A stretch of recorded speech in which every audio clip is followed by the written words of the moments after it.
Hello everyone, kamusta kayong lahat dyan? I hope you're doing well at I hope na nakakapag-gitara ang lahat, nakakapag-practice at nai-apply lahat ng aking sinishare. So, kung yung iba naman ay busy, okay lang po yan. May iiwan naman po akong video sa inyo guys, kaya pwede nyong balikan. Pwede kayong pumunta sa TikTok, pwede kayong pumunta dito sa FB, sa YouTube, ayan. Pero sa TikTok, siguro madedelay yung upload ko doon. Dito muna sa Facebook at YouTube. Okay, so welcome sa ating episode 5 ng Pentatonic series. At doon sa episode 4, sana nakapag-improvise na kayo, di ba? From zero to at nakapag-practice kayo lahat ng patterns. Okay. So, explain ko lang about dito sa mga patterns natin. Sabi ko lagi sa huling video ko na kung ano yung pinipindot, dapat i-memorize nyo kung anong notes yun. Para at the same time, na memorize nyo rin yung mga notes sa fretboard. Dahil lahat ng pattern na yan ay applicable sa any minor pentatonic. Bawa ito, A minor. Sa G minor, ganun din. So, nag-iba-iba lang sila ng pwesto, guys. Ang pag-aaralan natin ngayon ay yung mga notes dito sa A minor pentatonic, which is yung A, C, D, E, at G. So, sa mga binanggit ko na notes, may mga kanya-kanya po silang tunog at kailangan daanan. So, para silang mga modes. Kung naalala nyo, yung tinuro ko yung modes, di ba? Magsisimula ka sa Do, mag-i-end ka rin sa Do. For example, sa A major, simula ka sa Do, mag-i-end ka rin sa Do. Pag sa Dorian mode naman, yung second na note, mag-umpisa ka sa Re. Diba? Mag-i-end ka rin sa Re. So, ganoon din ang gagawin natin dito sa A minor pentatonic. Ang reason kaya ako tinuturo to, para alam nyo rin yung nilalakaran nyo. Kasi may mga instances na nasa A minor pentatonic yung chord progression, pero minsan nagkakamali tayo ng tapak sa sa notes, parang andal, parang hindi bagay, ganun. Pero pasok naman siya, pero hindi bagay. So, pag natutunan natin to, hindi ka na maliligaw, laging tugma na yung tunog mo. For example, nagbabacking tracks ka sa A minor, no?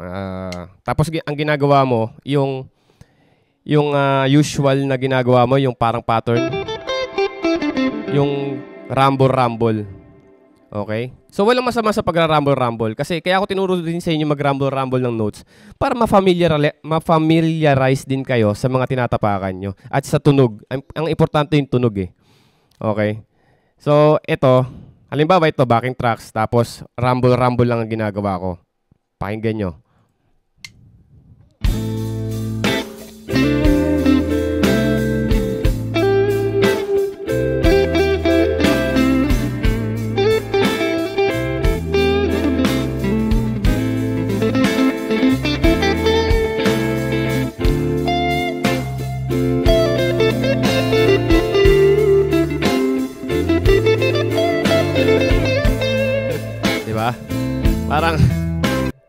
Parang out, 'di ba?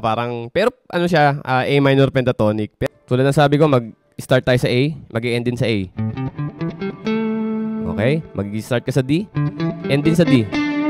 Ngayon, ano magiging tunog kapag in-apply ko yan dito sa backing tracks natin?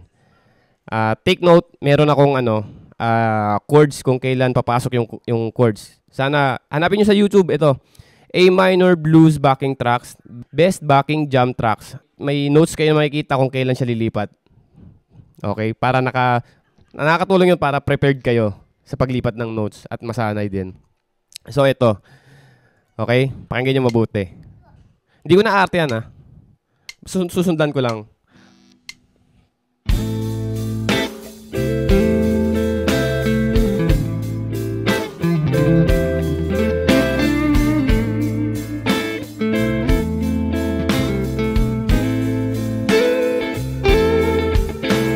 D,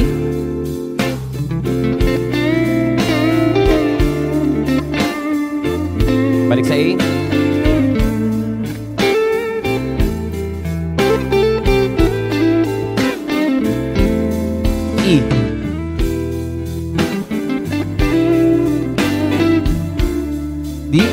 A. E. A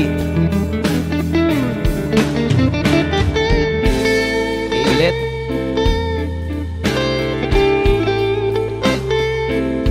Nakita nyo yung difference kapag rumble yung mga notes na tinatapakan. Hindi bagay yung kulay dun sa kanyang groove or dun sa dun sa notes na binibigay ni backing tracks kapag puro random lang. So kailangan talaga pag-aralan nyo rin tong tinuturo ko kasi mas makakabisado nyo na yung tunog niya eh. Di ba? Para siyang modes. So explain ko naman na ano ba yung benefits nitong pinag-aaralan natin dito sa pentatonic na ito. Ang benefits nito guys, kapag pinag-aaralan na natin yung major scale, familiarize na ninyo yung modes. Okay, for example, tsaka yung major scale. For example, ito, sa C, A minor pentatonic pa rin tayo, pero gagawin natin C major pentatonic.